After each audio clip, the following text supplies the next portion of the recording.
नमस्कार प्रेक्षकांनो, मुरांबा मालिकेच्या आजच्या भागामध्ये आता इन्स्पेक्टर रमाला म्हणतात की तुमच्या बाजूने आता स्टेटमेंट मिळाल्यामुळे मला तुम्हाला अटक करावी लागेल. ते ऐकून रमा अक्षयला मोठा धक्का बसलेला असतो. तर अक्षय म्हणतो, अहो पाटील साहेब, काय बोलताय तुम्ही?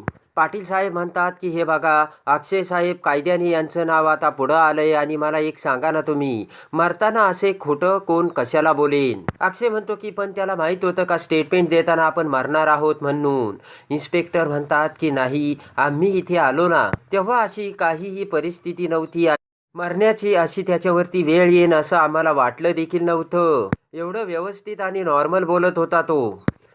पोलीस म्हणतात की जे काही घडलं ना ते अचानकच घडलंय. तर अक्षय म्हणतो की मला हे सगळं अजिबात खरं वाटत नाही. जे काही घडलं ना ते सगळं खोटं आहे पाटील साहेब. कुणीतरी त्याला नक्कीच धमकावलं, तेव्हा नक्कीच दुसरं काहीतरी अजून झालं असेल असे अक्षय आता इन्स्पेक्टरला सांगतो आणि म्हणतो की अजून काय काय झालं मला सांगा ना. आणि आता त्याच्यासोबत मिळालेले पुरावे पाटील साहेब रमा अक्षयला दाखवतात. तेव्हा आता त्याकडे बघत रमा म्हणते की हे पॉकेट कशाचं आहे? वर धरत पाटील साहेब म्हणतात की हे सगळे पुरावे त्याच्यासोबतचे आम्ही जप्तसुद्धा केलेत. हे पैशाचं पॉकेट आहे. यावरून मिळणाऱ्या फिंगरप्रिंट्सवरून आम्हाला आरोपीपर्यंत पोहोचायला सुद्धा मदत होणार आहे. पाटील साहेब म्हणतात की मला वाटतंय की पैशाचं आमिष दाखवून त्याला पेढा खाऊ घातलाय. पाटील साहेब म्हणतात कोण करू शकतं हे? तर लगेच रामा म्हणते की रेवाच करू शकते हे. इकडे आता तेवढ्यात रामा ते सगळे पुराव्याच्या गोष्टी बघते आणि लगेच रामाच्या डोळ्यासमोर आपण ज्या वेळेस किचनमध्ये झोपलो होतो त्यावेळेस पहाटे 4 वाजता शशिकांत मुकादम उठून आता टोकराच्या काड्या बघत आता तिथून गेलेला असतो. हे सगळं रमाला आठवतं आणि रमा पाटील साहेबांना म्हणते की मला अजून एका व्यक्तीवर संशय आहे साहेब. तेव्हा आता लगेचच रमा म्हणते की शशिकांत मुकादम हे यांचे वडील आणि माझे सासरे आहेत. तर पाटील साहेब म्हणतात की कशावरून तुम्हाला त्याचा संशय आहे? रमा म्हणते की माझे सासरे शशिकांत मुकादम गेल्या काही दिवसापासून त्यांची दाढ दुखते म्हणून ते टूथपेस्ट वापरतात आणि आज पहाटेसुद्धा उठून ते बाहेर गेले ना तेव्हा ते टूथपेस्टच घेऊन गेलेत. इकडे आता रेवा आई आजी आणि जान्हवीला समजावत असते. रेवा म्हणते की मला मान्य आहे अक्षय कामात असेल, पण ती रमा तिने सुट्टी का घेतली मग आज? रेवा म्हणते की मला तर काही समजत नाही. तेव्हा जान्हवी म्हणते की योगायोग, अगं हा केवळ योगायोग आहे. जान्हवी म्हणते की अगं रमा कुठे गेली ना ते मला माहीत आहे. ती अस्मित सोबत लग्नाच्या शॉपिंगला गेली. हसतच जान्हवी म्हणते की आई आजी बघा ना काय गंमत आहे. रेवाला अगोदर अक्षयशिवाय करमत नव्हतं आणि आता रेवाला रमाशिवाय करमत नाहीये. रेवा म्हणते की जान्हवी, माझं म्हणणं एवढंच आहे, जर रमाचा हा प्लान अगोदर झाला असेल तर तिने आपल्याला अगोदर का नाही सांगितलं? मग तिने शॉपिंगला जाण्याचं असं अचानक कसं ठरवलं? आई आजी म्हणते की रेवा तुझा हा मुद्दा मला एकदम बरोबर वाटतो बरं का. आई आजी म्हणते की मला सुद्धा आता वेगळाच संशय यायला लागला. रेवा आणि रमा आता अक्षयला पुन्हा त्याच्या जाळ्यात तर ओढत नसेल ना?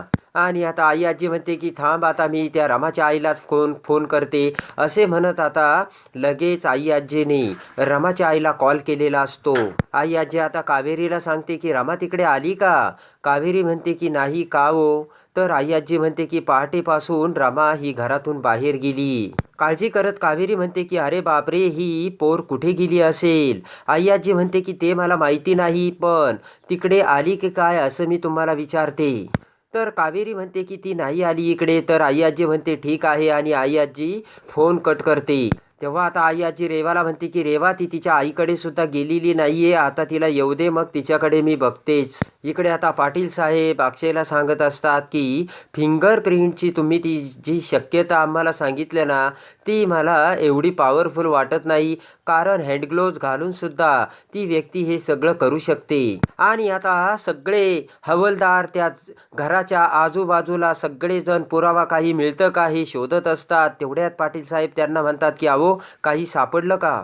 आणि एवढ्यात एक हवालदार एक जळालेला कागद घेऊन तिथे येतो आणि तो पाटील साहेबांना दाखवतो. त्यावरती आता एक चिठ्ठी लिहिलेली असते आणि ती व्यवस्थित वाचता येत असते. त्यामध्ये त्या चिठ्ठीत लिहिलेलं असतं की मला माझ्या जीवाची भीती वाटते. तेवढ्यात अक्षय मध्येच बोलत म्हणतो की पाटील साहेब पुढचं मी वाचू का? आणि लगेच अक्षय आता ती चिठ्ठी हातात घेऊ लागतो. तर पाटील साहेब म्हणतात की तिला हात लावू नका, लांबूनच तुम्ही रीड करा. तर आता अक्षय म्हणतो सॉरी आणि अक्षय ती चिठ्ठी वाचू लागतो. त्यामध्ये लगेच लिहिलेले असते की मला भीती वाटते की कुणीतरी माझ्या जीवाशी खेळण्याचा प्रयत्न करत आहे. तेव्हा मी या चिठ्ठीमध्ये माझं खरं लिहून ठेवत आहे. मला 20 मेला एका मुलीने सुपारी दिली होती. जिला मारायचं होतं तिचं नाव रमा. ते आता वाचताच अक्षय म्हणतो की हे बघा साहेब, इथे तर क्लिअर कट लिहिलेलं आहे, जिला मारायचं तिचं नाव रमा. आणि पुढे अक्षय वाचू लागतो. त्या मुलीला विडवायच्या वेळेस तर पुढचा एक शब्द मिसिंग असतो. त्यानंतर अक्षय वाचतो की एक बाई पुढे आली आणि त्या बाईचा जीव गेला आणि त्या सुपारी देण्याच्या मुलीचं नाव आहे असे आता अक्षय वाचू लागतो. आणि पुढं फक्त त्या कागदावरती रे असं लिहिलेलं असतं आणि पुढचा भाग जळालेला असतो. अक्षय म्हणतो की त्या मुलीचं नाव रे म्हणजे रेवाच असणार साहेब.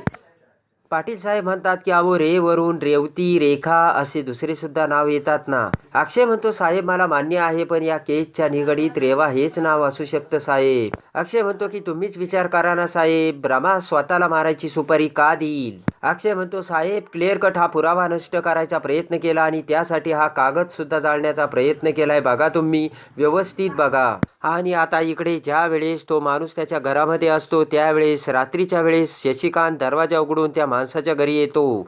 तेव्हा त्या मारेकऱ्याच्या घरी येताच तो मारेकरी म्हणतो कोण तुम्ही.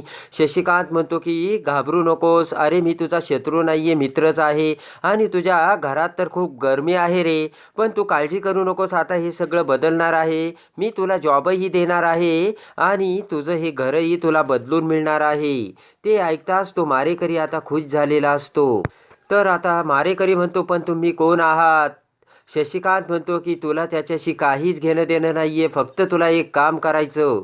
पोलिसांना तू स्टेटमेंट देणार आहे ना, त्यामध्ये त्या मुलीला मारायची सुपारी रेवाने नाही तर रमाने दिली असं स्टेटमेंटमध्ये सांगायचं.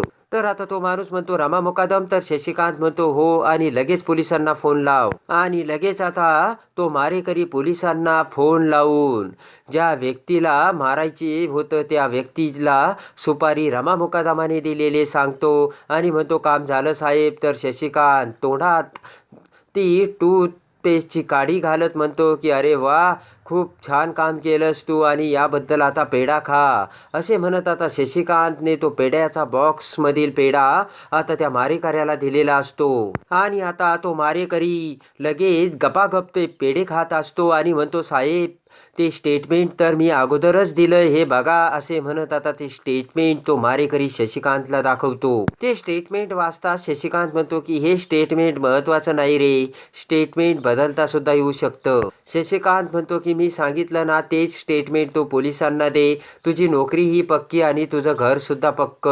शशिकांत म्हणतो की मी तुला काय सांगितलं, रामा मुकादमनेच तुला आता सुपारी दिली होती, हेच तू पोलिसांना सांगायचं, कळलं का. तर तो माणूस म्हणतो हो. आणि लगेच तो पेढ्याचा बॉक्स आता शशिकांत त्या मारेकऱ्याला देतो आणि म्हणतो मी सांगितलेलं लक्षात ठेव. तर लगेच पोलिसांच्या गाड्याचा हॉर्न ऐकू येतो. आणि आता ते सगळं अक्षयच्या डोळ्यासमोर येऊन अक्षय म्हणतो की सर माझ्यावरती विश्वास ठेवा, हा मर्डर आहे, मर्डर, आणि या मर्डरमध्ये माझा बाप आणि ती रेवा सहभागी आहेत. आणि तेवढ्यात अक्षयच्या मोबाईलवर रेवाचा कॉल येतो. तर आता लगेच हसतच अक्षय म्हणतो की बघा साहेब त्या व्यक्तीचा मुलीचा रेवाचाच फोन आहे. तेवढ्यात रमा म्हणते की अहो अगोदर तुम्ही शांत व्हा आणि रागाच्या भरात तुम्ही वेगळंच काहीतरी बोलताल, अगोदर शांत व्हा आणि नंतर फोन उचला. थोडा वेळ जाताच आता अक्षय शांत होतो आणि रेवाचा फोन उचलतो. तर रेवा म्हणते अक्षय तू कुठे येस आणि रमा तुझ्यासोबत आहे का, तू रमाबरोबर आहे का. अक्षय म्हणतो काय बोलतेस, मी कशाला त्या रमासोबत असेन, अगं मी तुझ्यासाठी छान सरप्राईज प्लान करतोय, मी माझ्या कामात आहे आणि तू माझ्यावरती संशय घेतेस, हेच आहे का तुझं प्रेम. तर आता रेवा म्हणते की सॉरी अक्षय, मला तुझ्याबरोबर संशय घ्यायचा नव्हता, पण मला काळजी वाटते रे, रमासुद्धा घरी नाही, तू सुद्धा ऑफिसमध्ये मी चौकशी केली तिथे नाही, रमा तिच्या आईच्या घरी सुद्धा नाही, मी तिकडे सुद्धा फोन केला होता. तर अक्षय म्हणतो माझ्यावर विश्वास आहे ना. तर आता रेवा म्हणते की सॉरी अक्षय, आई आजी पाठीमागून रेवाचे बोलणे ऐकत असते.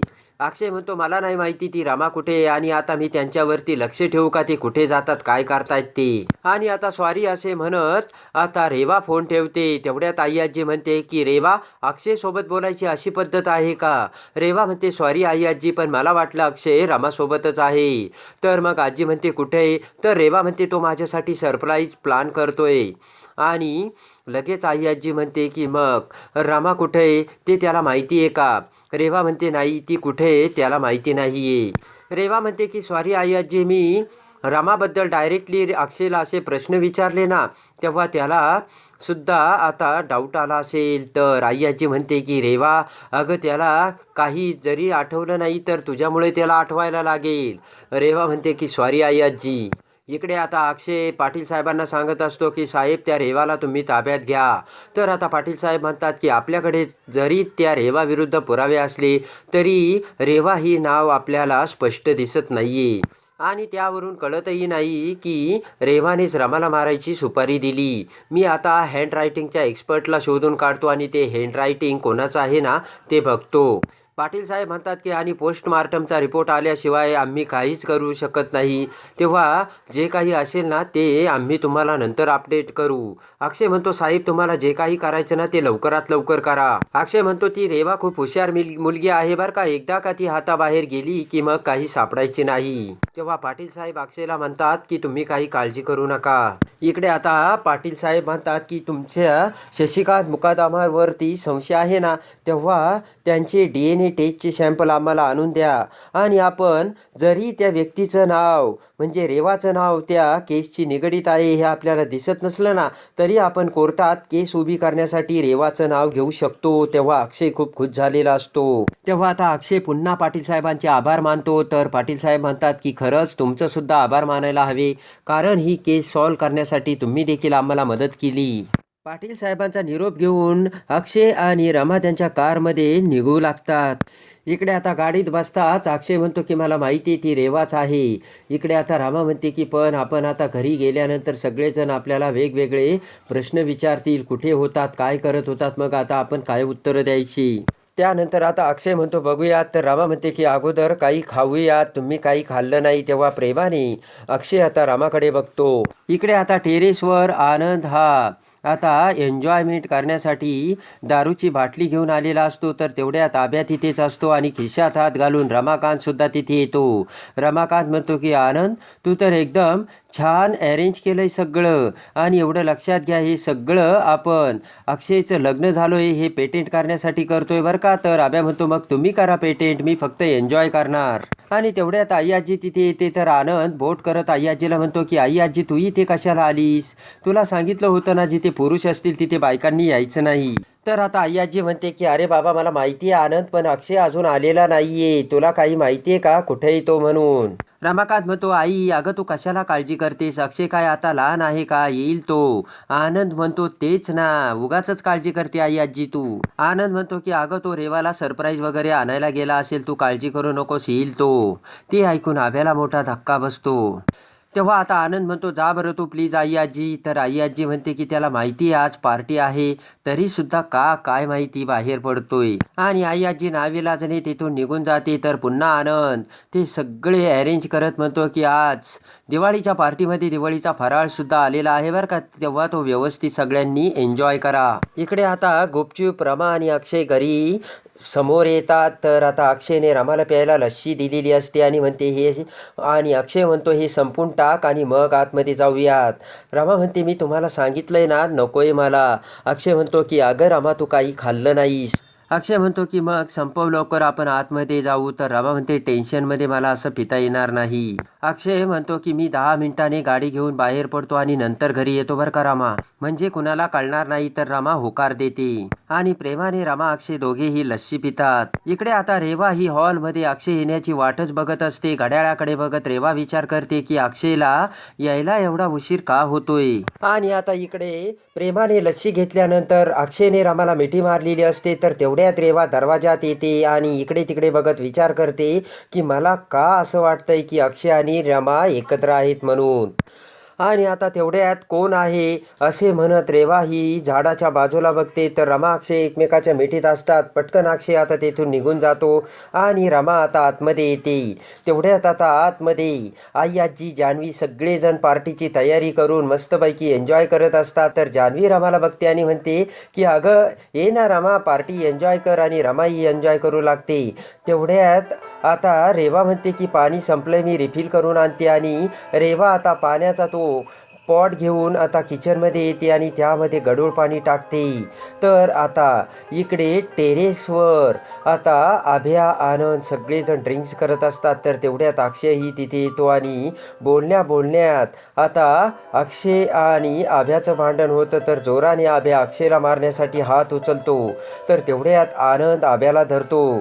तर आता खरे सत्य कसे बाहेर येणार आणि अक्षय आता खरे सत्य बाहेर काढून आभ्याला सांगणार का आणि रेवाला तिच्या पापाची शिक्षा मिळणार का हे बघण्यासाठी आणि मुरंबा मालिकेच्या डेली अपडेटसाठी बेल नोटिफिकेशनवर क्लिक करून आपल्या चॅनलला लाईक करा, सबस्क्राईब करा.